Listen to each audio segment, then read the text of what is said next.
Salve, salve galera, belezinha? Tudo bem? Sou eu, Raul Franco, e este aqui é o meu canal. Se você ainda não está inscrito, por favor, inscreva-se. Não esqueça de ativar o sininho para receber as notificações sempre que eu postar um vídeo novo, ok? Então vamos lá, hoje eu quero falar de uns lançamentos recentes da Netflix. Eu consegui conferir 3 filmes este final de semana. Então vamos começar com o filme que é uma produção do Japão e de Taiwan, que é o filme 18 anos depois. Eu tava doido para ver esse filme porque eu sou um cara apaixonado por filmes asiáticos. Então sempre que estreia algum filme da Ásia, eu quero conferir. E esse 18 anos depois é um filme muito lindo. É um filme muito sensível, poético, a história é muito bem construída. Agora, de cara, eu digo que a sinopse que é apresentada na Netflix, ela te leva para um outro lugar.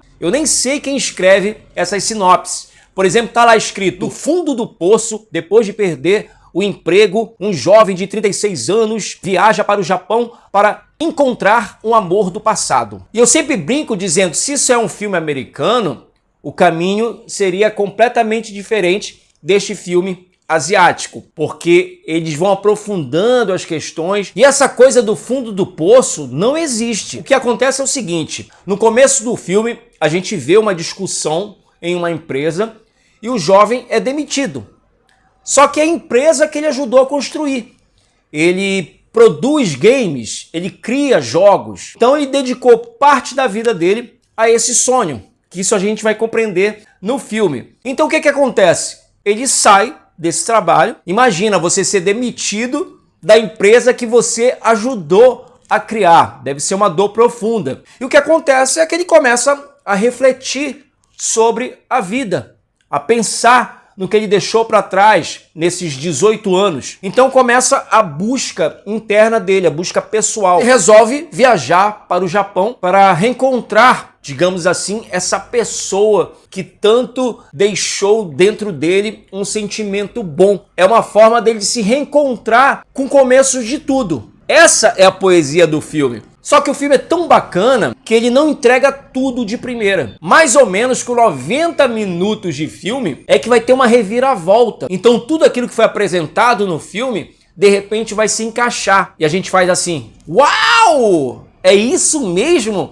Então a surpresa nos 30 minutos finais do filme, que tem 2 horas e pouquinho, arrebata a gente, faz com que a gente se emocione, faça com que a gente repense a vida junto com esse personagem. Acaba sendo uma história de amor, mas tem muita surpresa. Não é uma historinha de amor igual Sessão da Tarde, aquela coisa americana, não. Como qualquer filme asiático que você encontra pelo caminho, tem esse aprofundamento, tem insights, tem metáforas. Vale muito a pena você assistir 18 anos depois. Já está entre os meus filmes favoritos deste ano. E é um filme que tem um quê de vidas passadas. Se você viu Vidas Passadas, que fala de um amor suspenso, com certeza você vai embarcar facilmente nesse filme 18 anos depois. Porque é muito interessante a gente pensar a vida, né? O que é que você estava fazendo com 18 anos? Quais eram os seus sonhos?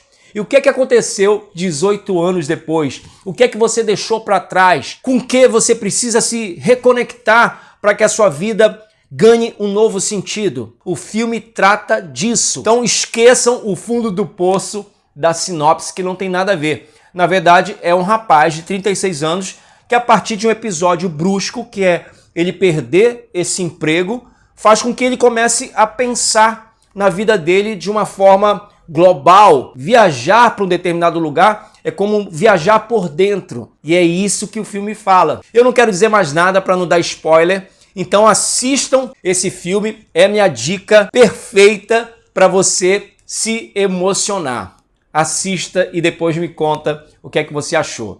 Então vamos para o segundo filme, que estreou semana passada, e é um filme que eu queria fazer um vídeo inteiro sobre esse filme, que eu estava esperando muito. O filme é Meu Sangue Ferve por Você, sobre o Sidney Magal. Eu sou muito fã do Sidney Magal. Eu assisti o documentário lá na época da pandemia, eu acho que 2021. Eu estava com Covid e teve um festival de documentários musicais. E dentre eles tinha Me Chama Que Eu Vou, que é a história do Sidney Magal. O encontro dele com a Magali, que é a esposa dele até hoje. Mas também tem a história do sucesso, do fracasso, dos programas de auditório. Mas no caso desse Meu Sangue Ferve Por Você, é uma dramaturgia, é um recorte na vida do Sidney Magal. No caso, a história de amor dele com a Magali, que é uma história muito interessante, que começa ali em 79, na Bahia. Eu estava um pouco preocupado com esse filme pelo seguinte: ele estreou em maio nos cinemas, eu não fui assistir. Tem um musical também, eu não assisti. Mas no caso do filme, ele se passa na Bahia e logo me remete a quê? A Cinderela Baiana. Tem inclusive aqui uns vídeos que eu fiz há muito tempo, onde eu comento esta saga pitoresca chamada Cinderela Baiana. Então sempre me dá um certo medo quando eu penso em filmes que se passam na Bahia. Não é preconceito, é trauma com o filme Cinderela Baiana, estrelado por Carla Perez. E tem essa coisa também sobre algum filme ligado a pessoas da música. Isso me lembra uma memória traumática recente, que é o filme dos Mamonas Assassinas, que estreou em dezembro do ano passado. Então eu estava meio preocupado com isso. Mas quando eu fui assistir Meu Sangue Ferve Por Você, eu me deparei com um filme incrível, estrelado por Felipe Bragança, que faz muito bem o Sidney Magal. E tem a atriz que faz a Magali, que é lindíssima, excelente atriz, Giovana Cordeiro. Eu não conhecia os dois, fiquei encantado. O filme também tem Emanuele Araújo, que é uma atriz maravilhosa, cantora, e Caco Ciocler, que é um ator excepcional. O elenco é muito bom, isso a gente tem que ressaltar, porque as atuações são incríveis. E não só o núcleo principal, como também o núcleo secundário. O cara que faz o tio da Magali, ele é um ator muito bom. Eu acho que o personagem dele se chama Renan. Ele faz uma drag queen também. A Emanuele Araújo fazendo a mãe da Magali está muito bem. Eu adoro o trabalho dela. Então isso que é legal, é a gente ver uma história muito bem contada. Tem inclusive umas licenças poéticas que são super aceitas. Como, por exemplo, eu achei que não iria tocar a música Me Chama Que Eu Vou, que é de uma fase da lambada do Sidney Magal de 1990. Aí eu falei, não, o filme vai falar sobre essa história de amor, não vai chegar à lambada. Mas ela é tocada logo no começo do filme e ficou super bonito. Por exemplo, você vai contar o recorte da vida de um artista e você escolhe coisas da obra desse artista para contar essa história, que é o caso de algumas canções que surgiram tempos depois. Como tem um momento belíssimo, que é ele cantando uma música do Roberto Carlos. Olha, você tem todas as coisas. E ficou muito bonito, caiu até uma lágrima aqui, eu confesso, que é um momento muito especial da vida do Sidney Magal com a esposa dele, a Magali, esse encontro, esse romance. Tem também uma outra música, Nada Além, do Orlando Silva, que é de uma outra fase do Sidney Magal, mas que coube muito bem nessa historinha. Ou seja, tudo é muito legal, parabéns ao roteirista, parabéns ao diretor, porque tudo se encaixou perfeitamente. O filme tem um quê de musical, em vários momentos tem uma pegada super dançante, inclusive acenando pro reggaeton. Ou seja, é uma coisa muito moderna, ele fica próximo de diversos filmes de comédia romântica da Netflix, não deixa a desejar a nenhum deles. O formato é muito preciso, tem todos os elementos para divertir, para emocionar, para fazer a gente dançar, porque as músicas do Sidney são muito legais. Ele que é considerado esse artista do brega, mas todo mundo quando toca Sandra Rosa Madalena quer dançar. Eu confesso que não é a minha música predileta. As minhas músicas prediletas são Tenho, que é apresentada no filme de uma maneira muito legal. Eu não quero dar spoiler também, mas o Sidney Magal tá tocando ali no piano e como se ele estivesse escrevendo a letra, que na verdade é uma versão. Eu amo também Meu Sangue Ferve Por Você, e o filme já começa com essa música. Então, se você também tem algum preconceito com filme nacional, com Sidney Magal, assista Meu Sangue Ferve por você, que com certeza você vai ver que é uma grande obra, é um filme para você se deliciar, comer sua pipoquinha e no final querer se apaixonar se você ainda não está apaixonado. E se você está apaixonado, você vai querer cultivar esse amor, porque é sobre isso que o filme fala. Então, nota 10 para esse filme. E o terceiro filme é um filme também que estreou recentemente, que se chama Lolo e Kid. É um filme filipino, ou seja, mais um filme asiático. Eu mais uma vez digo que eu sou fã de filmes asiáticos e os filipinos fazem uns filmes incríveis. Eu já assisti a alguns que são muito emocionantes. Agora, Lolo e Kid, eu vou dar uma nota 6. Vamos à sinopse do filme. Qual é a sinopse?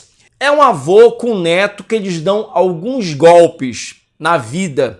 Eles moram ali na rua e aí começam a sensibilizar alguns casais que de repente querem adotar o Kid, que é maravilhoso. O ator que faz essa criança é incrível. Ele cativa o nosso coração de cara. E todo filme que tem criança ou animal, a gente vira mero figurante, porque todo mundo quer ver a criança ou o animal. E no caso dessa criança, ela tem um olhar incrível, ela tem uma espontaneidade, ela tem uma leveza, uma peraltice. Então já vale o filme por causa da criança. E o cara que faz o avô também é um ator super bacana. Só que o filme tem diversas falhas. O filme, enfim, apresenta essa dupla de trambiqueiros, só que é uma criança com um avô, e de repente alguns casais ficam encantados com essa criança, querem adotar, e de repente levam o vovô com o seu netinho para casa, aí o netinho fica, o vovô vai embora, aí de repente lá vem o netinho fugindo, chamando o avô, e eles saem lá com sacolas, com coisas para vender num brechó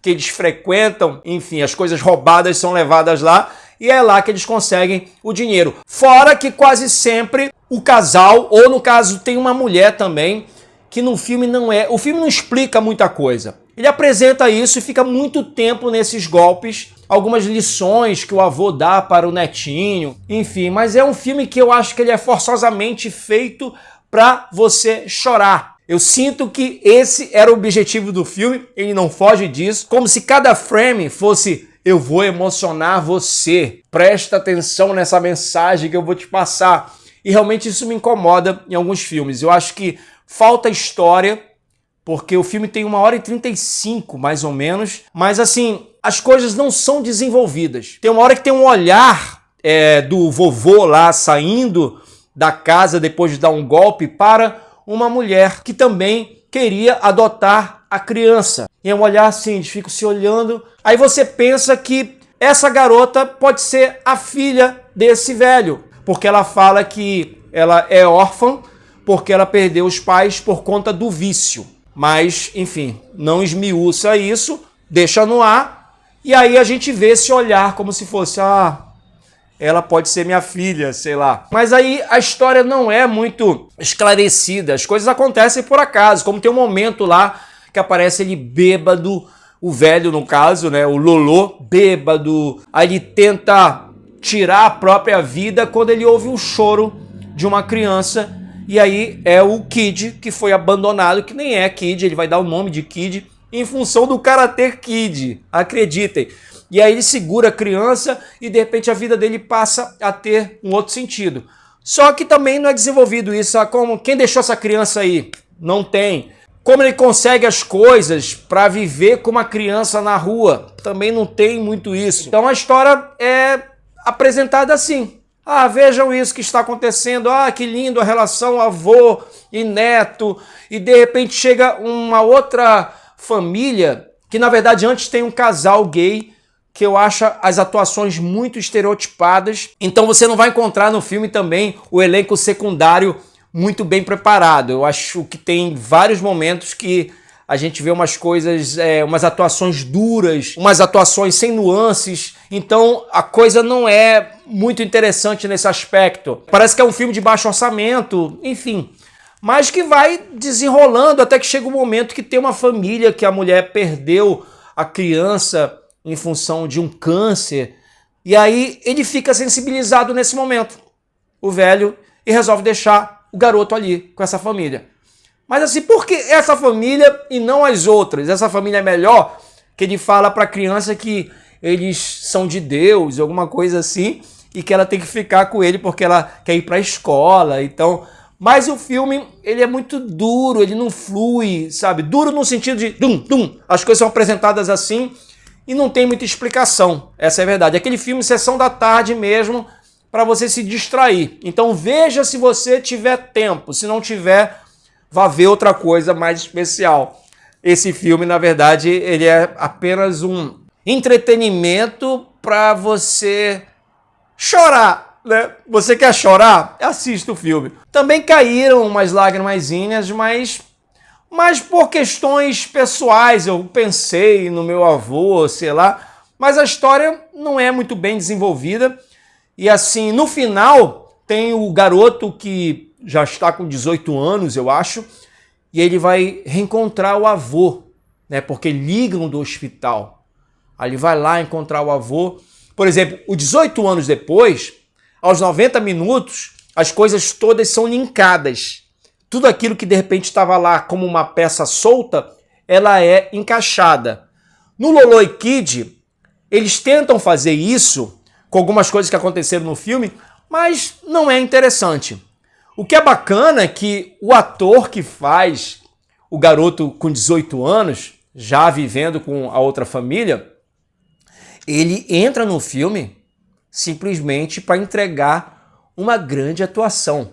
Ele arrebenta, ele entra para chorar, para encontrar esse avô e viver essa emoção final do filme. Então é muito legal o trabalho dele, eu fiquei comovido com o trabalho dele, com a verdade que ele passa, porque como ator, você tá lá com os teus subtextos apresentando uma atuação que a gente acredite no que você tá sentindo pelo teu olhar, pela tua emoção, e esse garoto passa isso. Então é surpreendente a atuação dele nessa reta final do filme, mas é aquele filme que tem outros melhores com essa mesma temática. Então, gente, era isso. Eu queria falar sobre esses 3 filmes que estrearam recentemente na Netflix. Primeira vez que eu faço um vídeo assim, apresentando 3 obras no mesmo conteúdo. Enfim, espero que vocês tenham curtido, não sei como é que foi pra vocês. Não sei se vocês assistiram alguns desses filmes. Se assistiram, comenta aqui. Se querem assistir, também comenta e vamos trocar essa ideia, tá bom? Beijos, abraços e eu volto.